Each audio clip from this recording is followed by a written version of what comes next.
friends, welcome back. We are talking about till now about the group process. What kind of different process any member can go through when we are interacting with the other members. So, previously we discussed about group thinking, we talked about group workplace deviant behaviors, and we also talked about social loafing and social facilitation. Today I will discuss about the another aspect of group process, that is cooperation and competition.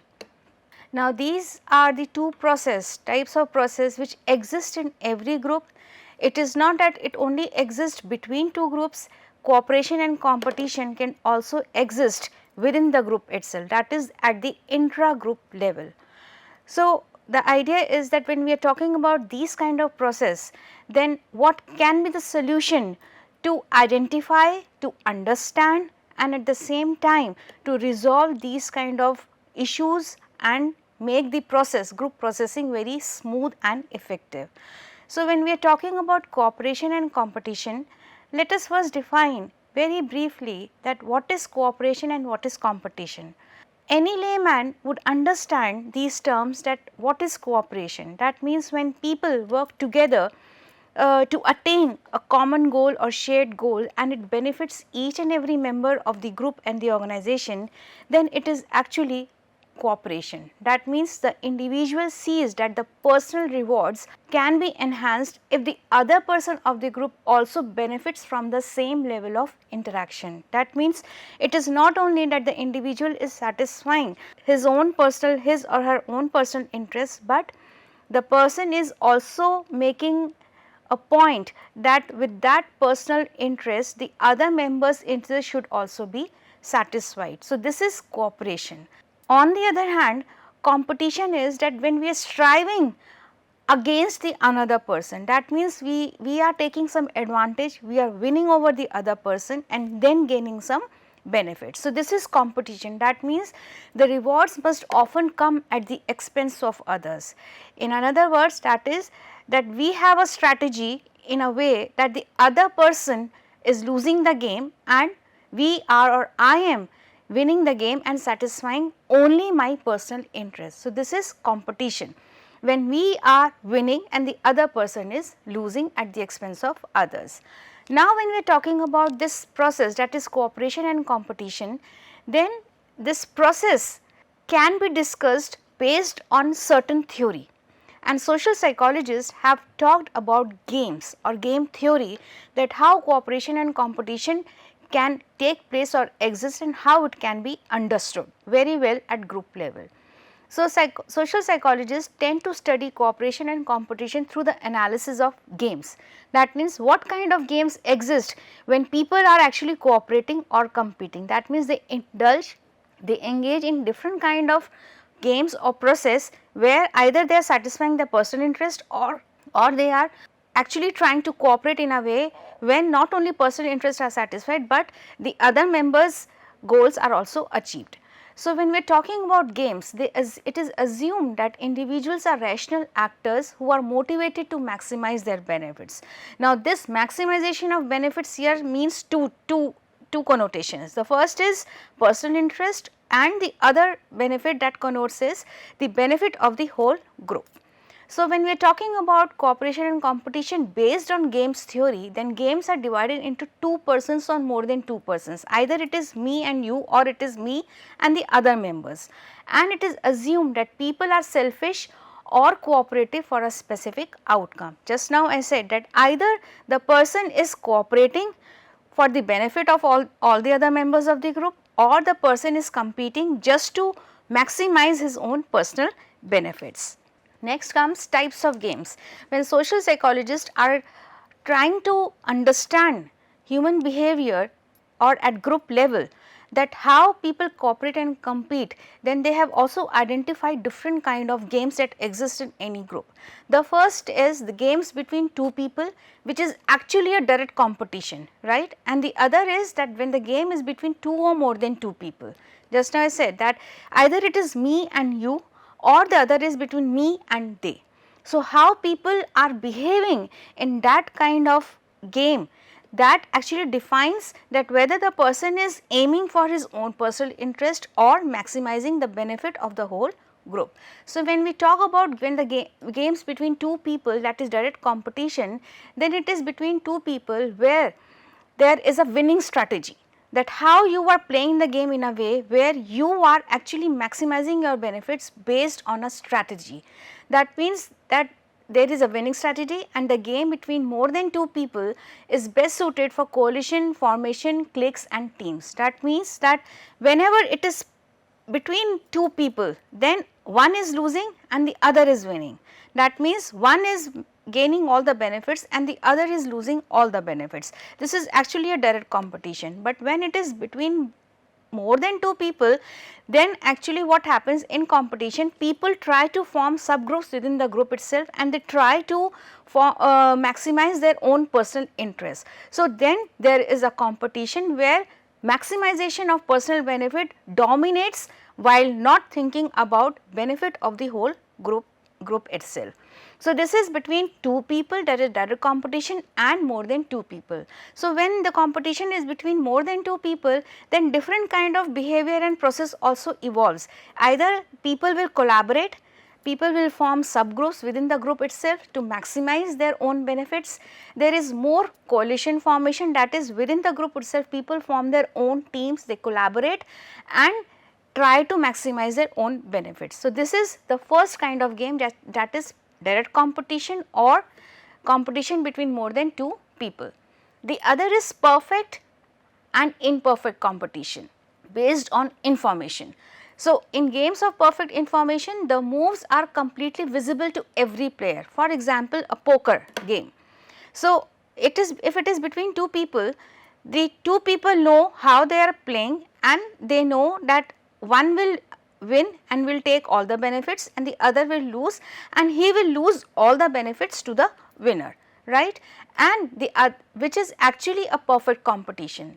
Whereas, on the other hand, if it is games of imperfect competition, then that competition is played at that level where the person is withholding certain information within the game itself. That means, the moves are not very clear, the rules are not very clear, and the one person is making a strategy to win over the other person. Under such circumstances, when information is being held at one end, then that game becomes imperfect, because information has been held at one end, whereas in perfect competition of perfect information, the moves are very clear, because the rules, the norms are very much clear that on what terms the games will be played, and based on those terms only, person can either have their own strategy to win or lose. So, this is perfect and imperfect information types of game. The other is zero sum games, that is the perfect competition, and the other is the zero sum games. Now, in zero sums games, one person's winnings or rewards must be subtracted from that of other players collectively. For example, if it is a poker game itself, when one person is winning, he is winning $100, and at the same time the person who is losing, he will also lose $100 and it will go to the winner. So, this is a game of perfect competition where the winning and losing is very clear, that the winner will gain all the benefits at the expense of the others as well. That means, the person who loses the game, he will also lose all the money. That is perfect competition. That is, it is, such game is also a game of the perfect competition. Whereas, when we talk about non-zero sums games, then this describes a very different kind of situation in which the interacting parties or the groups aggregate the gains and losses, because the interdependency is very high, the complexity is very high, because there is more interaction, members are high or the group size is very big, they cannot survive without each other. So, even within the group, when the competition exists and where there are gaining and gains and loss, then under such circumstances, members still try to resolve that competition based on win-win situation. That means that under such kind of non-zero sums games, members try to compete in the end as an outcome based on win-win solution, that both the parties gain something and ignoring all the losses. So, this is when we are talking about non-zero sum games, it is basically based on win-win situation, finding the win-win solution to the competition. In any society, in any group, where interdependency is high, and when interdependency is very high, then under such circumstances we cannot exclude the members, we cannot take away the membership of that particular member, but rather because we need those people, then we try to sustain the membership of those people and find another solution to our survival. So, these are the types of games which social psychologists have identified based on game theory, that how people tend to maximize their benefits, and at the same time members also try to give all the benefits to all the other members of the group based on their own interest. That means, this is an individual discretion, that I am competing for my own personal interest and I am cooperating because I want that the other members of the group should also get the benefit from a particular activity or action or decision. So, games between two people, that is direct competition and more than two people, perfect and imperfect information, and zero sum games, that is perfect competition, and non-zero sum games are the description based on game theory that how people cooperate and compete. Now, when we are talking about that how people cooperate and compete, sometimes people also encounter different kind of conflicting situations as well in terms of social dilemma. Why I am talking about a conflicting situation, that even cooperation is there, even competition is there, still some kind of conflict exists within the group, then that is actually a social dilemma. Why? Because sometimes members try to function within the group with mixed motives. Sometimes they want to satisfy the personal interest and sometimes they want to cooperate, or sometimes they want to stay away from all the activities of the group and also gain the benefits. Now, when this kind of social dilemma exists, then appropriate decision making has to be made where maximum benefit can be gained from every person. So, social psychologists have talked about another process based on cooperation and competition, that is social dilemma. These are the situations in which collective interests are at odds with personal interest. That means that under such dilemmas, under such conflicting situations within the group itself, people are very much dominated based on their personal interest and collective interests are put aside. So, this is a social dilemma. They know that they are doing wrong, they know that on the overall basis groups can suffer at one point, but yes, I want to satisfy my personal interest. So, this is social dilemma. So, broadly defined, social dilemmas involve a conflict between immediate self interest and long term collective interest. Again, when we are thinking about personal interest, then actually we compete because we want to draw maximum benefit from that decision. And if we are talking about long term interest, then definitely we have to cooperate with the group members. But yes, social dilemma is when we are in the middle, that one side it is our personal interest and at our other hand it is the long term collective interest. So, when we talk about social dilemmas, they are actually the challenging situations because acting in one's immediate self interest is very tempting, where tempting to everyone involved, even though everybody benefits from acting in the long term collective interest. It is very natural to every individual, every human being, that they try to protect their interests first in the first instance, and then they talk about or think about collective interest. So, this is social dilemma. This is a very important feature of any social dilemma, where personal interest is very important or it is of immediate interest for an individual. To understand the whole process, social psychologists have actually talked about a metamorphical story of prisoner's dilemma. This is a case which has been formulated later on in form of a metamorphical story, or it can be a case study where it was first discussed by Merrill, Flood and Melvin working at RAND in 1950, and later on this story was formalized by Albert W. Tucker based on game theory, that how people tend to satisfy the personal interest and collective interest when they are experiencing social dilemma. Now, this metamorphical story, that is prisoner's dilemma, is actually based on a game which is related to a prison sentence payoffs and gave it the prisoner's dilemma's name. It was a case study in form of a story where two suspects were arrested and they were convicted, and how they were separated, and based on their testification how the decision was taken for punishment or they should be convicted. So, every aspect of social dilemma has been discussed based on this metamorphical story.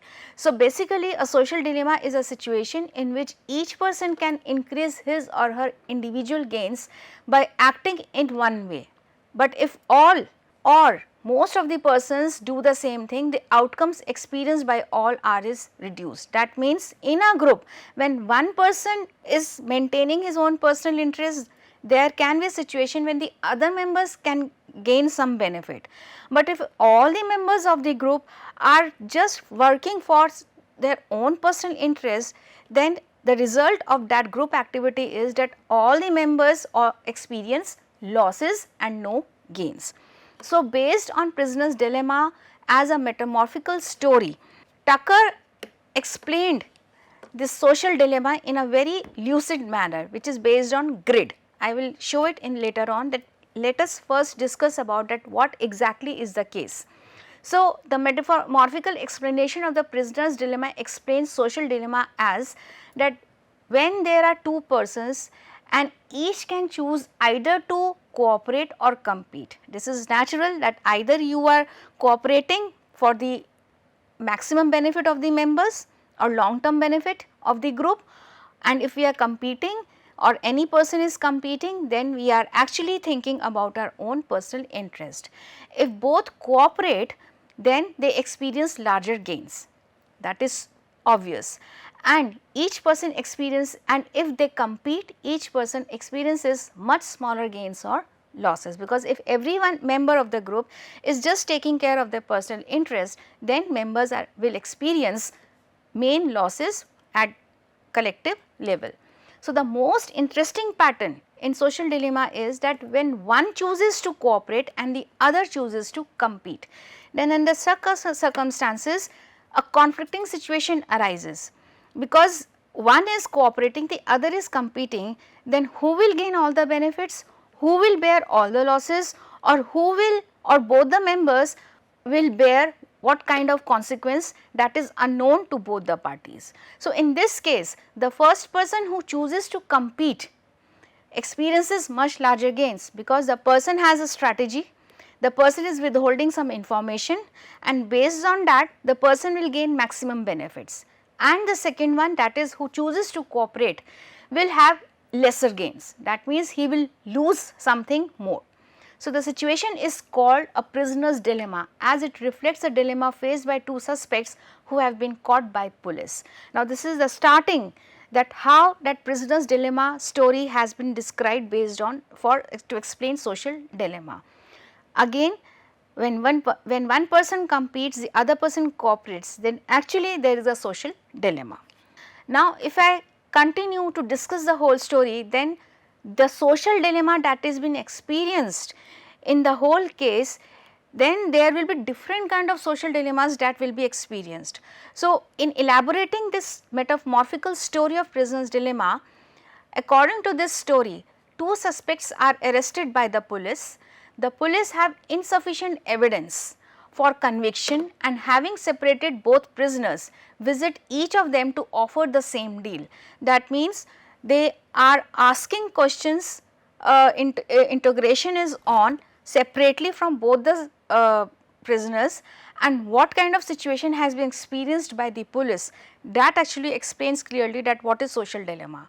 Now, after interrogation, the first situation that came up was that if one testifies and based on the statement, that means if one prison defects, that means the person is giving a statement where he is just taking care of his own personal interest, that how I can escape, that is to do what is best for oneself, for the prosecution against the other and the other remains silent. That means, if one defects and the other remains silent, neither he or she is confessing and neither he is saying no, then under circumstances what happens, the prisoner who is defecting actually gains, that is, he is set free, and at the same time the person accomplice who kept silent, he was given 10 years sentence. That means, the person, the prison who was indulged in defect, then actually he gained maximum benefit by setting himself free.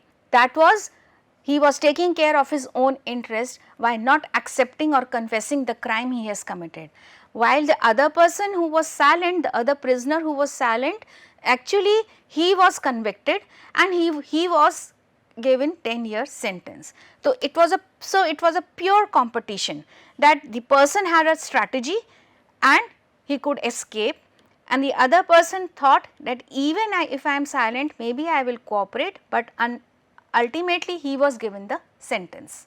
The other dilemma was that if both remain silent, that means they both decide to defect, to think about their own interest only, then both the prisoners are just thinking about their own interest, then the sentence was only 6 months, as there was no minor charge. Since the police did not find any solid evidence against the prisoners, but still some conviction was there, they were convicted. So, actually the prisoners were set free, but they were only sentenced 6 months sentence punishment.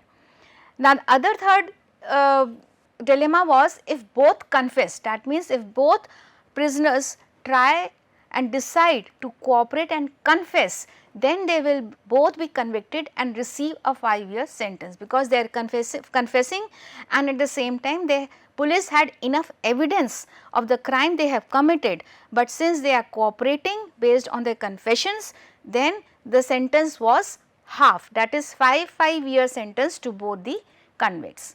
Now, these are the 3 social dilemmas, right, what the police has experienced. Now, there was another kind of situation, another kind of social dilemma that was experienced by the police, and it was that what if one confess and the other does not convict, that one says I committed the crime and the other said that I did not commit the crime. Under such circumstances, police have enough evidence to convict both, but the person who confessed actually he cooperated and will receive a lighter sentence because of the help he or she has given to the police to come to the conclusion. So, this was another social dilemma that was faced by the police based on this case. So, all in all is that whenever 2 people are cooperating at one end, that is both the parties are cooperating, then the decision making was absolutely appropriate. If the situation is that one is cooperating, the other is competing or defecting, that means just thinking about oneself that what is best for me, then under such circumstances decision making becomes weak. So, this is a situation which captures the essence of social dilemmas, as people experience pressure to either cooperate or compete. So, in all the 4 situations of prisoner's dilemma, there was a kind of pressure on both the prisoners, that under what circumstances I should cooperate, under what circumstances I should compete. Now, based on this, this is the grid that explains prisoner's dilemma, that how 2 prisoners have encountered different kind of social dilemmas when the integration process was on.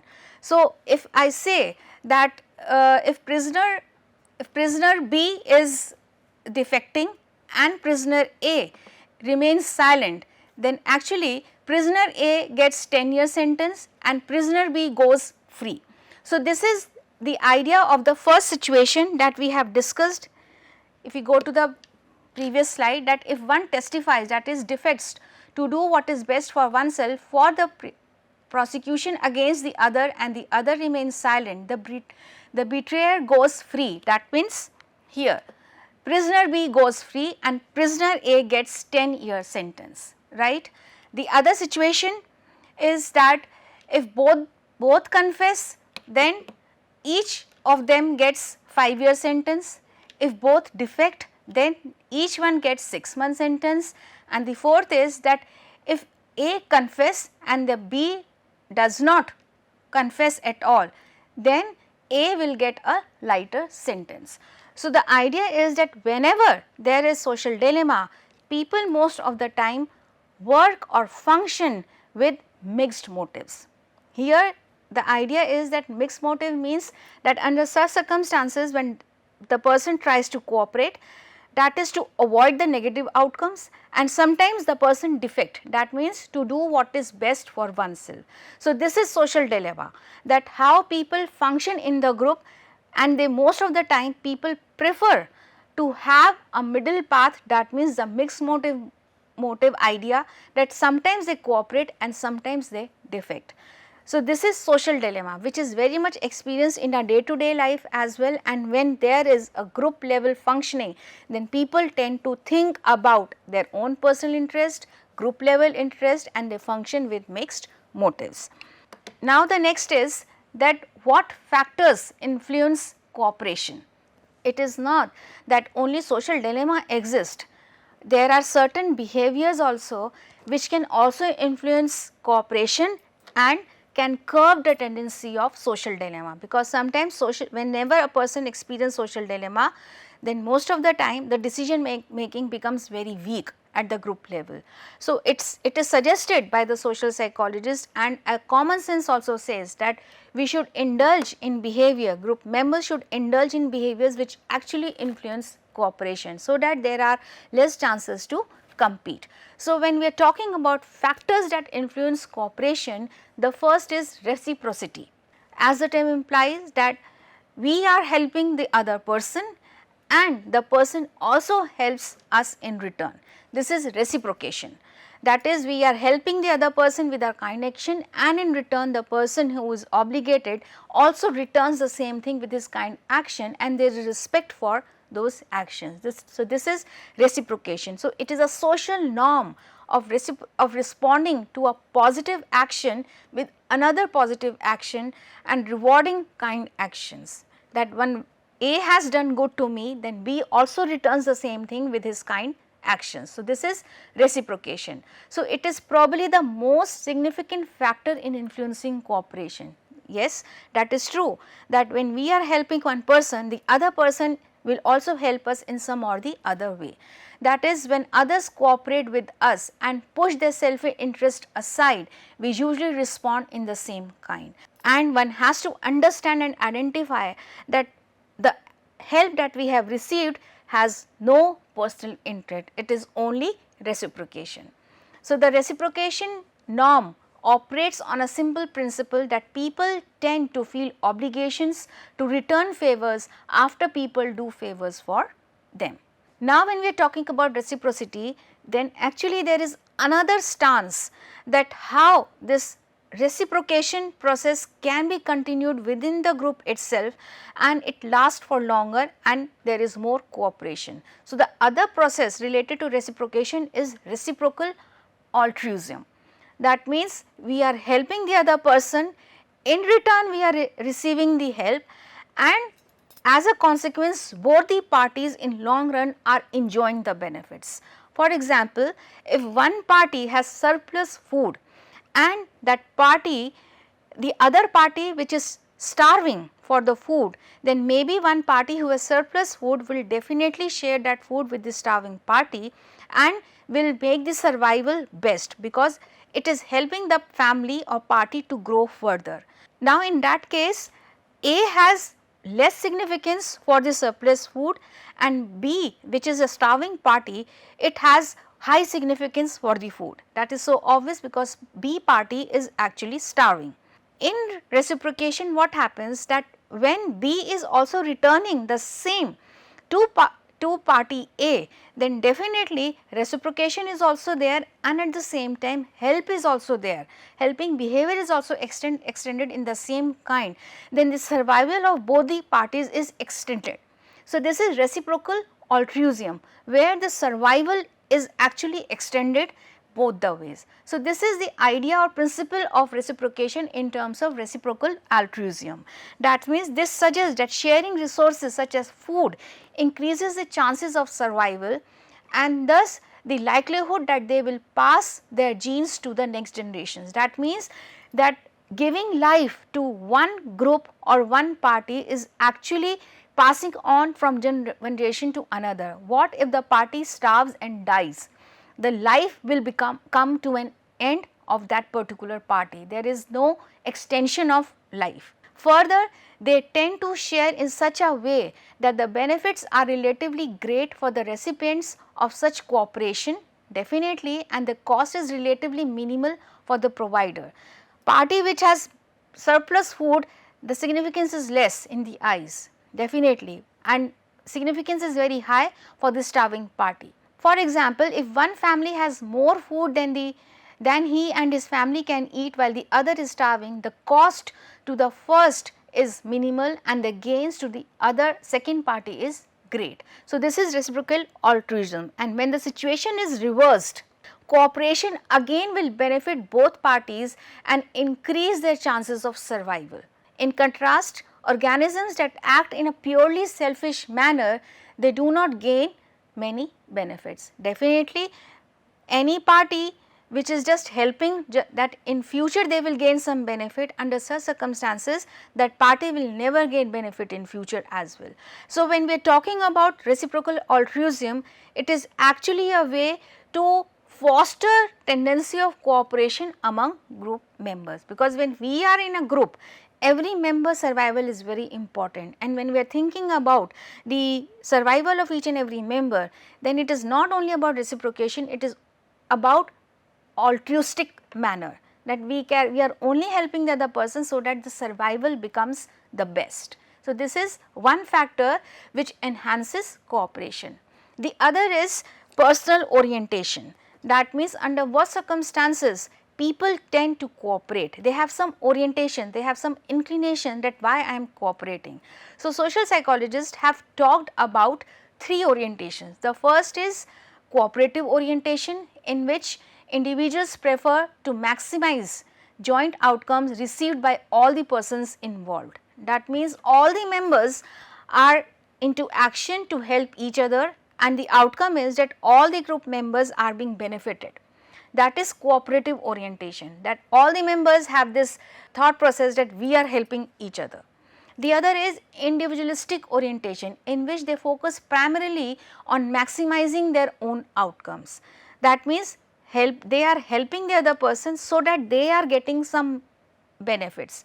Maybe at the other party is also not gaining, they are not at the loss, but yes, sometimes an individual being a part of the group also cooperates just to maintain his own personal interest at his own end while not harming the other member.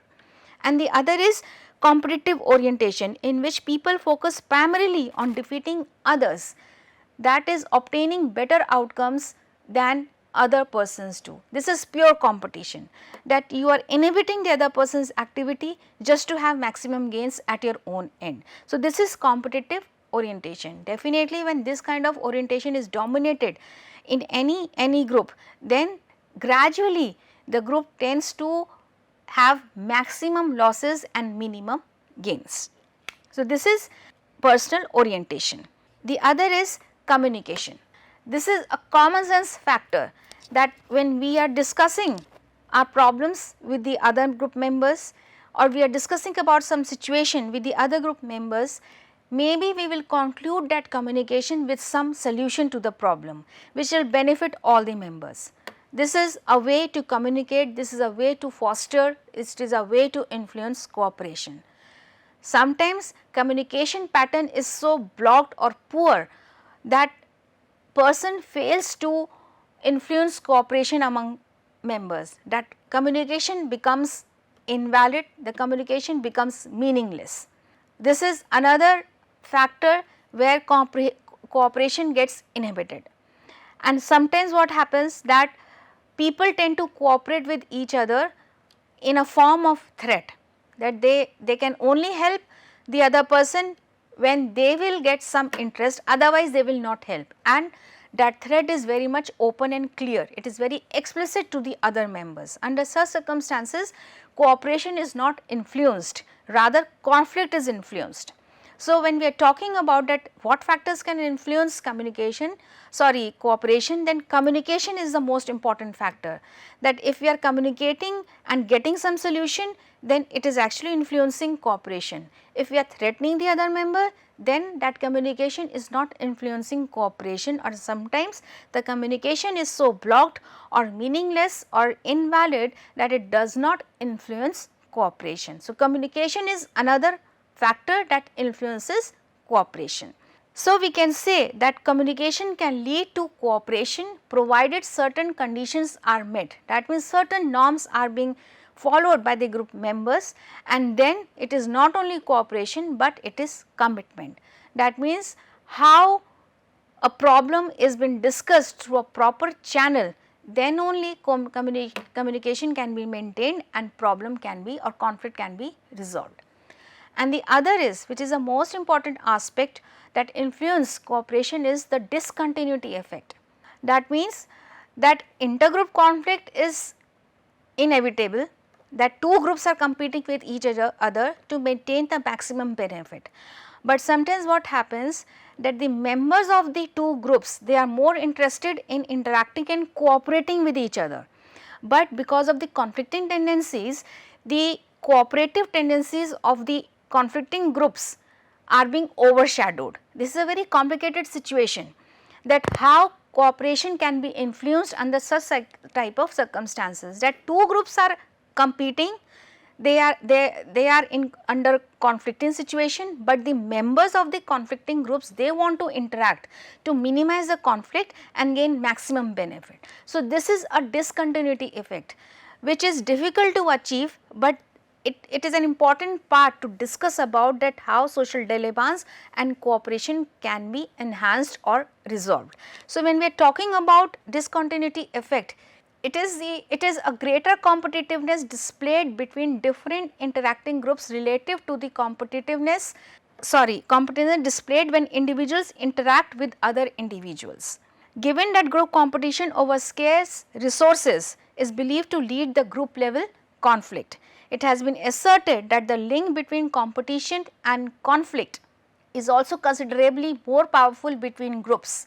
Definitely, when resources are less, then groups tend to fight with each other to gain maximum resources. For example, any business, if they are in the market, then they will fight for customer clientele. They will fight to capture the maximum share in the market, but it is difficult every time to come and have one party to enjoy all the benefits. But at the same time, maybe the members of the groups will prefer to cooperate and interact in a very committed level. How to resolve that situation? That creates the discontinuity effect. So, whenever we are talking about this kind of factor which influence cooperation, then it is something that members prefer to be cooperative, but the competitive tendencies actually overshadows this tendency to cooperate. So, the discontinuity effect is consistent within the group itself, but it suggests that it emerges due to the number of causes which may be ultimately combined to intensify intergroup conflict. These causes are greed, anonymity, fear, in-group favoritism and diffusion of responsibility. That means, when competition is very tough, it is fierce, two groups are in conflict, then members are actually trying to interact so that competition should mellow down, the severity of the competition should go down, and at the same time the two conflicting groups should also enjoy the maximum benefits out of that competition. So, members tend to cooperate, but because of the tendency, the cooperative tendency is being curbed. To understand further, to enhance this tendency to cooperate between two groups, the solution to this discontinuity effect is to form a consortium. That is, when business parties are competing, they are indulged in fierce competition, then under such circumstances, to curb those kind of tendency to enter in fierce competition, members try to propose a solution to this competition where they form a consortium and they tend to bring up all the specialities in one group. That means A and B are the competing groups, members of group A and B come together, members of group A will come with their specialities and members of group B will come with their specialities. They combine all together in form of consortium and then they try to function effectively, because every group in its own way is not complete. Maybe group A for instance is lacking in some kind of specialization and group B is lacking in some different kind of specialization, but when it comes to interdependence, maybe both will satisfy to gain some profit. So, under circumstances a consortium is being held. For example, medical services. Medical services, any particular hospital cannot offer all the kind of medical specializations. So, they form consortium where all the specializations will come all together under one roof. For example, if I just go to the next slide, that all the medical doctors would come all together with some different specializations in form of cardiologist, ENT specialist, orthopedics, pediatrician, gynecologist, general physician, oncologist or dermatologist. Now, when these doctors are coming all together to offer wide array of medical services to the public, then there is no conflict, because members from two conflicting groups are coming all together to resolve that conflict and competition and gaining maximum benefit. So, this is a discontinuity effect which is actually very difficult to achieve, but yes, definitely these tendencies do exist, and how to certain extent people or members of conflicting groups tend to come together to resolve those conflicts to a certain level. Although conflicts never ceases to exist, but a common point can be achieved. So, this is discontinuity effect in terms of consortium, which is a greater tendency of groups than individuals to compete in a mixed motive situation. That means both the parties are competing, but members want to cooperate. So, mixed motive is there, that competition is also existing and at the same time they are cooperating to have the maximum benefit. So, this is discontinuity effect. So, when we talk about cooperation and competition, then most of the time members should think about how factors should be highlighted in any group where it fosters cooperation in form of communication, in form of consortium, in form of orientations and most importantly reciprocal altruism. So, this is how we can induce cooperation within group and we can curb the tendency of social dilemmas and competition. So, we are through with this unit of group process. We will start with the new unit, third module. That is all for now. Thank you so much.